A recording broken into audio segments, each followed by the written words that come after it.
I think taking a wrecking ball to the East Wing has really disturbed a lot of people, and we'll never get that history back. I am so excited today on Just the Facts. We have a fabulous person who I first met because she called to interview me about a book she was writing about presidential secretaries. And at the end of this, I really want to find out what's happening with that. But she is a journalist and an author who has written many best-selling books. I'm going to hold up two of them because these were converted into children's books. One is called, can everybody see this? The White House, Exploring the White House. And that's what we're going to talk about today. But she also did one for children called The Hill, which explores what it's like on Capitol Hill. But she also wrote The Residence, about the White House residence, which was made into a fabulous TV program, a miniseries by Shonda Rhimes. It imposes a murder mystery on top of her description of the White House. It's must-see TV. It's fabulous. And she's also written one about Elizabeth Taylor, who I actually got to meet and see her eyes in person. Amazing. Really. Did you ever meet her, or I know you were authorized. No, were they violet? They were so violet. You have no idea. It was astounding. She was married to Senator Warner at the time, and it was a Washington event. So it was really out of context to meet a movie star, but she was riveting. She was totally amazing. I did not speak to her. I was just too in awe. I couldn't do it. But just watching her was amazing. You also wrote one about first women, obviously the first ladies, one about the vice presidents, which had to be totally fascinating, and about the President's Club of 5 Living Presidents, which, again, these are fabulous books. Everybody go out and buy them all. But even though we could talk about all of those for this entire show, Kate is here today. As I said, we're going to talk about not the Hill, but the White House.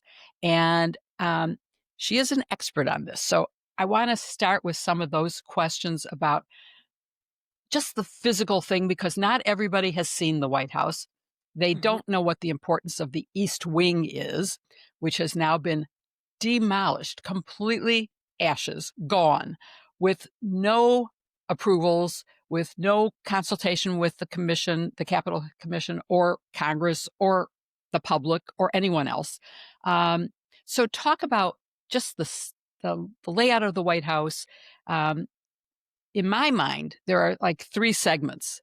The West Wing, which was a TV show done by, of course, Lawrence O'Donnell of MSNBC, and deals with where the real policy happens, where the president's office and all the staff are, the White House counsel, everybody is in the West Wing. Then there's the center part, which has on one end the Truman balcony, which is an addition, and then the front where there's a driveway that goes up and around, where you see all the press doing their White House reporting, and where I got to walk up it to go into the White House for Rosemary Woods. And it was like, oh my God, I'm standing where all the reporters stand. It was like so amazing. And then there was the East Wing to the east side of the White House. And that was where the First Lady's offices were. It was a newer addition. But I want to hear about all of these things from you and where the residence is. I thought it was above the West Wing, but I just reread your book, and of course it's not. It's above the main part. But you tell us. You tell me what I need to know and what all of our viewers need to know. Well, thank you. First of all, Jill, you know I loved your book, Watergate Girl. Thank you. And I really enjoyed talking to you about Rosemary Woods, which is another topic altogether. But the White House, we are a young country. The 250th anniversary is next year, which is a shame because there'll be no East Wing and there'll be no White House tours during that year. Oh, gosh, you're right. Yeah, and I don't think a lot of people will be coming here to Washington to see democracy in action and want to feel part of it and see our history. So that's too bad. But the East Wing was created by Theodore Roosevelt as a sort of entranceway for carriages I mean, we're talking about the turn of the 20th century, so the early 1900s. And then FDR, a distant cousin of Theodore Roosevelt's in in 1942 added onto the East Wing and really made it what we knew today, it's sad to say, past tense, as an entranceway for public tours, for, you had um, Martin Luther King Jr., you had members of the royal family, you had members of the press, you had dignitaries walking through the East Wing to attend Christmas parties, state dinners, Oh, formal events. It's really, I mean, if you think about the state dinners, everybody would have to go through that East Wing entrance and go through Booksellers Hall, they called it. And as members of the press, we oh, would sit there and why take was it called photos. that? That's a very good question, and I actually don't know the answer Huh, to it, and I need to find a definitive answer. But we okay. always called it booksellers, and I would assume it's because, well, one place I looked said that that was where the White House tour guides would hand out, the books Ah, about the White House, before the White House Historical Association started doing that. But anyway, so Jeff Bezos and all of these huge tycoons from our time would walk through there, and now it doesn't exist anymore. FDR did build it as a kind of to cover up the president's emergency operations center, which was a bunker, built this during was World War. during World War II, right? Yeah. And it was controversial at the time. There was always a sense anytime a president does anything different to the White House, I think people take umbrage because you feel every American feels so attached to the house. And that's why it's such a big story.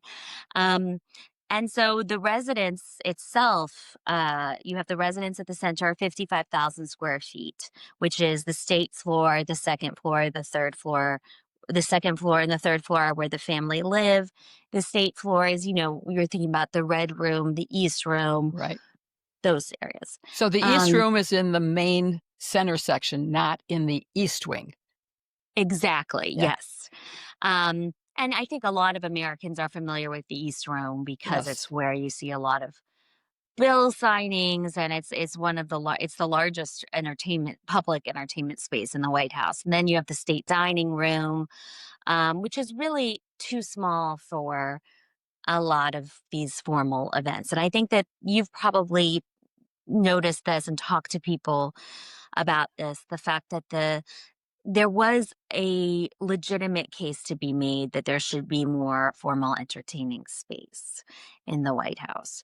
I think that people are just shocked by the size. So if you think of the residence as 55,000 square feet, then the West Wing is an additional, I believe it's like 30,000 square feet. Then you have the East Wing now knocked down, and then President Trump wants to add is adding this Right. 90,000 square foot. Right. So it's Which, doubling the size is yes. basically it. And you say there's a need for more space for Mhm. formal Mhm. entertaining. How often are there events that would have actually use 90,000 square feet?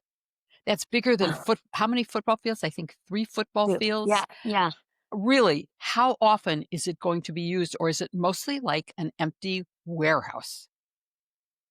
It's a great question. I have not seen events there that hold 1,000 people, which is Right. essentially what they're talking about. And it's so interesting to me because when people talk, President Trump, especially about the tent that they used to put on the South Right. Lawn, you know, I'm not sure if you've covered or been to any state dinners, but Yeah. those were amazing, and I wasn't a guest, I was a reporter, but, I remember, being brought in to see, a couple of the state dinners, and these were not, I mean, these were not backyard barbecue tents.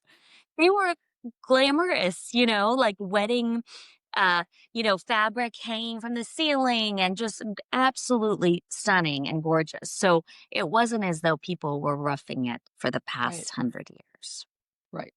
And, That's why I personally think it isn't a necessary addition. Certainly not. It started out at 200 million. Last I heard 250, then I heard 3. And President Erdogan of Turkey, who is a dictator, admired by our current president, just spent 650 million to build his White Palace, which is actually larger than the 90,000 square foot addition. It has like 1,100 rooms, which is totally amazing. And it started out as being a cost of less than half of what it ended up costing. So if he's talking 2 to 350, we're talking $700 million. And I don't care who pays for it.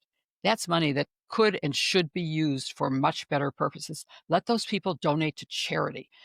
Sorry for interrupting, but I get very, very No. angry about this.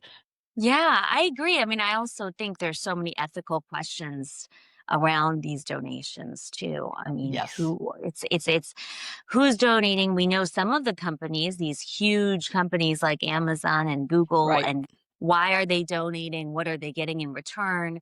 So, let's compare past renovations to this one. This, I assume, pales every other one. It overshadows it, is what I meant to say. Um, Not only in terms of cost, but in terms of size. Mhm. And it, and it's also, he did promise he wasn't going to touch the East Wing. He was just going to add on without hurting it. Um, we now see, of course, that that's not true. So, is there anything in history that looks like this? Yeah, I mean, the thing that most closely resembles this is the Truman renovation, right? And that was 1948 to 1952, and President Truman and his family lived in Blair House across the Yeah. street from the White House. But that was done out of necessity. I mean, the White House was unsafe to live in. Um, Famous story about Harry Truman and Bess Truman's daughter, and their she was practicing the piano upstairs in the residence, and they were having an event in the East Room on the state floor, and the actual part of the piano fell through the ceiling. Oh, And because when the Roosevelts were there for, 4, almost 4 terms, right? He was yeah, there for 12 years, yeah, and he was dealing with the Great Depression and World War II, and and Eleanor Roosevelt was also very busy, didn't care about the yeah, upkeep of the White House, and so yes. it was in a state of disrepair, and the Trumans came in um and deemed it unsafe. And if you see the photos at the time, it was stripped to the really to the bones, the house itself, and rebuilt almost from the ground up. And it was shocking for Americans to see, but it had to happen. And Right. Truman, said he wanted the Truman balcony, which, as you know, is a beloved part of Oh. the House now. But Congress said it would be gaudy, tacky, we don't need it, and they wouldn't pay.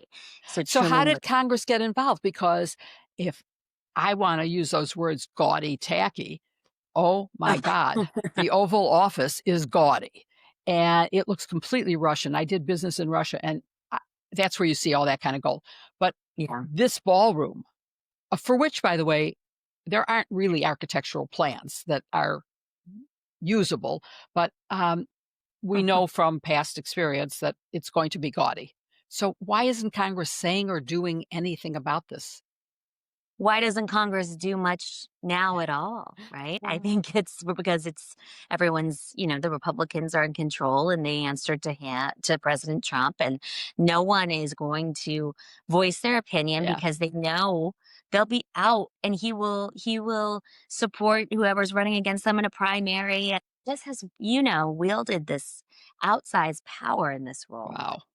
And, I think yeah, it goes to this is kind of the most visual example of how that power has come to be, and I think taking a wrecking ball to the East Wing has really disturbed a lot of people, It and we'll never get that history back. And, I am a little bit surprised that the National Park Service and some of these other groups, these historic preservation groups, couldn't publicize, I mean, at least get it yeah. out there a little bit more. We knew in July this was gonna happen, and I don't think people should have trusted what he said, that he wouldn't do it. Well, he controls most of those agencies, and that's why this is happening. Yeah. But, I still believe in the power of people. And you mentioned the visual. I think the visual of the destruction is, for me, symbolic of the destruction of institutions. And I think it is finally getting through to the emotional side of people that our institutions are being torn down, that when he talks about, "I'm gonna serve a 3rd term," he isn't kidding. But let's go back to that visual to close out and just in the East Wing that is no longer, and we don't know whether any of the furniture or artifacts in those rooms has been preserved or whether he just bulldozed without moving anything. Um, I assume someday we'll know that. But what exactly? So you walk through a colonnade to get from the main center section of the White House to the east. And then what would you find inside of that structure? Which matched, as I can tell, I mean, it looks like anybody see my Jill's pin today is a, Beautiful. a White House, and you can see how symmetrical it is. Yep. But what was in that East Wing? Not the East Room. What else was there, though? Well, that East Wing colonnade was actually created by Thomas Jefferson when Oh, he was president to have symmetry between the West Wing colonnade and the East Wing colonnade. oh, So okay. I didn't that know was, that. yeah. So Yeah. that was really the first, because it was all about symmetry. I mean, this was a neoclassical design.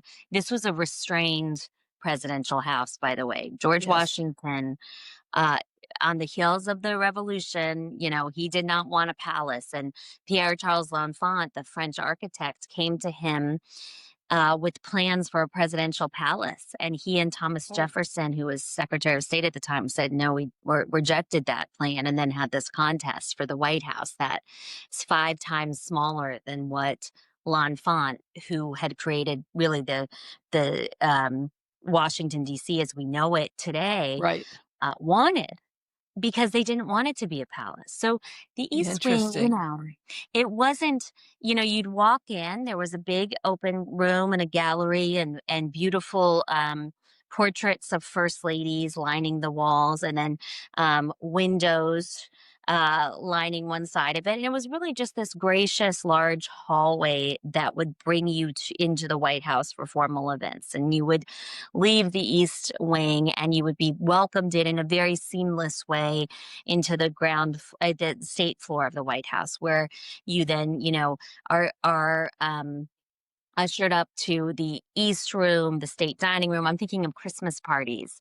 Right. Um, it was just beautifully restrained. I think that was something, it also led actually when you would come out of the East Colonnade, you're going down the hallway and it's interesting. It's the ground floor of the White House, which is essentially Right. the basement, the China room, the Vermeil room, all the map room, which is called the map Yes. room because FDR would put those maps up during World War II.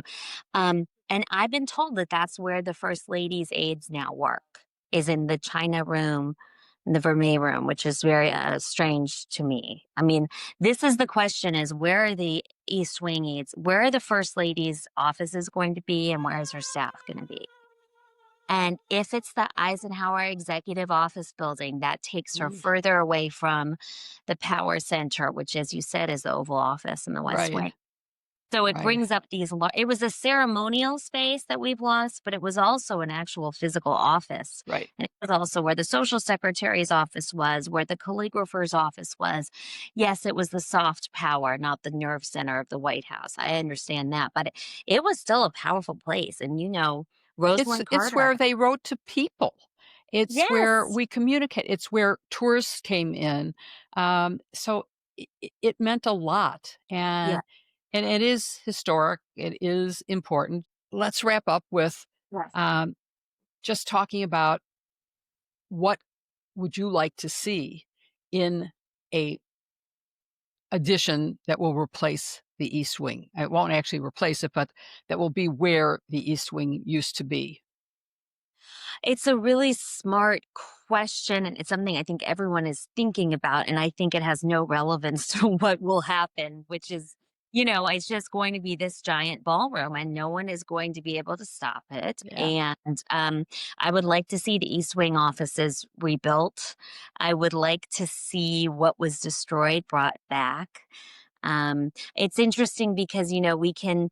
I was talking to someone who worked for Jill Biden, and she said, it's gonna be, impossible to undo this. It will take an hour to get rid of those gaudy gold medallions and to you know, and Yeah, uproot the cement from the rose garden, but right. this will be impossible to undo, and, yeah, so but I'd like to see it restored. I'd like to see this never having happened, you Yeah. know? Well, and you mentioned the rose garden, which of course is now a bricked over patio. And but again, that's easy to pick up and replant in the image of, I would say, Jacqueline Kennedy, who started the Rose Garden. And it was beautiful and it was a beloved place. And uh, Rosemary Wood's office overlooked that area. So we want to see some of that come back just because it is part of the beauty of what was the White House, of a time when ethics and history mattered and facts mattered. So let's all deal with what are the facts on the ground. And I will be talking to Susan Schiff, who worked for the Obamas in the White House, about her emotional reaction and about the laws that may have been violated in this destruction. So I look forward to that. And Kate, I can't thank you enough for joining me today and for giving me the inspiration that you have. Thank you very much. I hope we will stay in touch. Thank you. I've loved talking to you too, so thank you. Thanks.